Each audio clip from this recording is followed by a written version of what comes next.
ये सड़क ना इन्हीं किसानों की वजह से बंद है, ट्रैफिक जाम भी इन्हीं की वजह से। ओके। और ये दिल्ली को बंधक बनाना चाहते हैं। ठीक, चलिए आइए। सोशल मीडिया से लेकर टीवी चैनल पर बैठे एंकर और कई नेता कुछ ऐसी ही भाषा बोल रहे हैं, लेकिन क्या यही सच है? क्या सरकार ने पिछले किसान आंदोलन के दौरान किए वादे पूरे कर दिए थे? क्या किसान जानबूझकर वापस दिल्ली आना चाहते हैं? ऐसे सवालों के जवाब के अलावा इस वीडियो में हम आपको ऐसे कई फैक्ट्स और तर्क बताएंगे जिनसे शायद आप चौंक जाएं। इस वीडियो को देखने के बाद आप भी सवाल पूछने को मजबूर हो जाएंगे।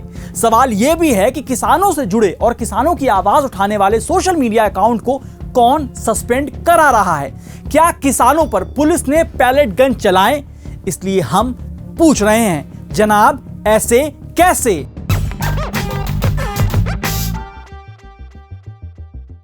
वीडियो आगे देखने से पहले आपसे एक अपील है। अगर आप चाहते हैं कि क्विंट ठोस ग्राउंड रिपोर्ट करे, बड़ी खबरों पर अलग नजरिया दे, तो क्विंट का साथ दीजिए। हमारे वीडियो को शेयर कीजिए, सब्सक्राइब कीजिए, क्विंट के मेंबर बनिए। मेंबर बनने के लिए वीडियो के डिस्क्रिप्शन में जाकर क्लिक करें। अब आप ये हेडलाइन पढ़िए। भारत सरकार ने ब्लॉक कराए कई लोगों के पोस्ट और अकाउंट। किसान आंदोलन से जुड़े कई एक्स अकाउंट सस्पेंड। भारत सरकार के आदेश पर लिया एक्शन। ट्विटर यानी एक्स के ग्लोबल मामलों को देखने वाले अकाउंट ने भारत सरकार के एक आदेश को लेकर बयान जारी किया है। बयान में लिखा है, भारत सरकार ने आदेश जारी किया है जिसमें सोशल मीडिया अकाउंट्स एक्स के कुछ अकाउंट और पोस्ट पर कार्रवाई करने को कहा गया है। कहा गया है कि इन अकाउंट और पोस्ट को ब्लॉक किया जाए क्योंकि ये भारत के कानून के मुताबिक दंडनीय है। अब आप अपनी स्क्रीन पर कुछ ट्विटर हैंडल देख सकते हैं जिन्हें सस्पेंड किया गया। एक और चौंकाने वाली घटना देखिए। किसानों को दिल्ली आने से रोकने के लिए आंसू गैस के गोले बरसाए गए। सड़कों पर कीले, पत्थर के बैरिकेड, कंटीले तार लगाए गए। ये सब आपने पिछले किसान आंदोलन में भी देखा था, लेकिन इस बार किसानों को रोकने के लिए पुलिस 2 कदम आगे बढ़ गई। आंदोलन कर रहे किसानों का आरोप है कि पुलिस ने उन पर पैलेट गन चलाए। हालांकि हरियाणा के डीजीपी ने किसानों के खिलाफ पैलेट गन के इस्तेमाल से इनकार किया है, लेकिन क्विंट को एक घायल प्रदर्शनकारी किसान की मेडिकल रिपोर्ट मिली है। उन्हें पटियाला के सरकारी मेडिकल कॉलेज और राजेंद्र अस्पताल में भर्ती कराया गया था। रिपोर्ट में दिए गए पैलेट से जुड़ी चोटों की डिटेल है। रिपोर्ट में लिखा है, आंतरिक और दाहिनी साइड के पेट के स्किन में, मूत्राशय और जांघ के बीच और स्किन के नीचे टिश्यू में कई मेटल डेंसिटी वाले वस्तुओं के निशान हैं। एक से अधिक मेटल डेंसिटी वाली वस्तुएं जिन्हें पैलेट्स कहा जाता है, वो चेहरे के आसपास मौजूद मोटी चमड़ी और टिश्यू में पाई गई हैं। अब सवाल है कि कौन सच बोल रहा है, डॉक्टर की मेडिकल रिपोर्ट या हरियाणा पुलिस?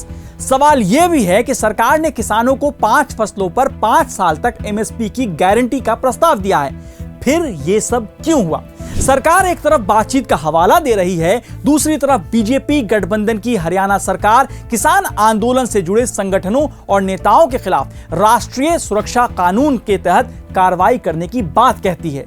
जब मीडिया से लेकर विपक्ष सवाल उठाता है, तब एनएसए का फैसला वापस ले लिया जाता है।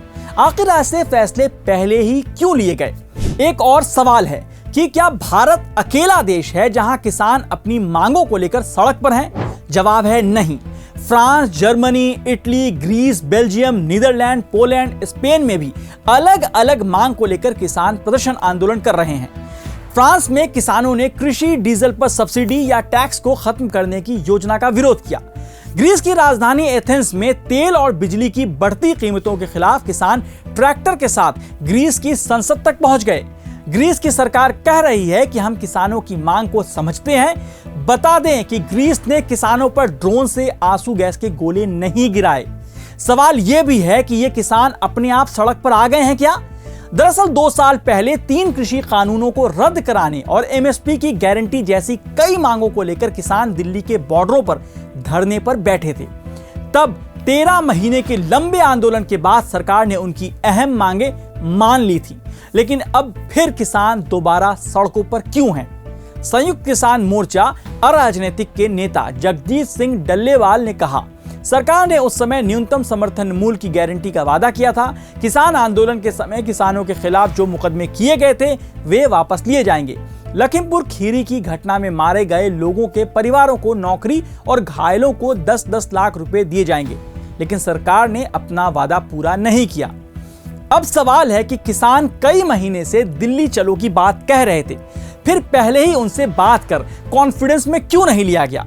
सड़क पुलिस ने बंद किए ताकि किसान अपनी मांग के लिए दिल्ली ना आ सके। अब कई लोग सड़क पर ट्रैफिक जाम को लेकर, सड़क बंद करने को लेकर किसानों को जिम्मेदार मान रहे हैं।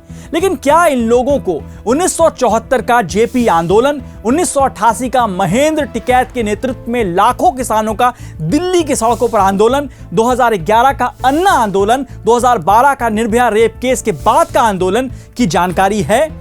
तब राजनीतिक दल से लेकर विपक्षी पार्टियां सड़कों पर थीं। तब बीजेपी भी कांग्रेस की सरकार के खिलाफ सड़कों पर थी। गुड़गांव की सड़कों पर रोज घंटों जाम लगते हैं, लोग फंसते हैं। नोएडा से दिल्ली रोजाना ट्रैफिक जाम होता है। तो सवाल है कि क्या यह किसानों की वजह से है? यह सही है कि किसानों को भी आम लोगों की परेशानी को समझना चाहिए, लेकिन सरकार की जिम्मेदारी बड़ी है। इन सब के बीच एक तर्क यह है कि 26 जनवरी 2021 को दिल्ली के लाल किले पर किसान आंदोलन के दौरान हिंसा हुई थी। प्रदर्शनकारियों ने लाल किले पर चढ़ाई की, इसलिए उन्हें इस बार दिल्ली आने से रोका जा रहा है। सही बात है, कोई भी हिंसा वाले आंदोलन को जायज नहीं ठहराएगा। 26 जनवरी 2021 को लाल किले पर जो हुआ वो गलत था, लेकिन सवाल तब यही था कि ऐसी नौबत क्यों आने दी जाती है।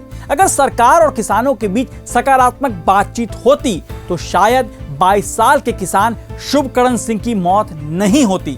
इसलिए हम पूछ रहे हैं, जनाब ऐसे कैसे?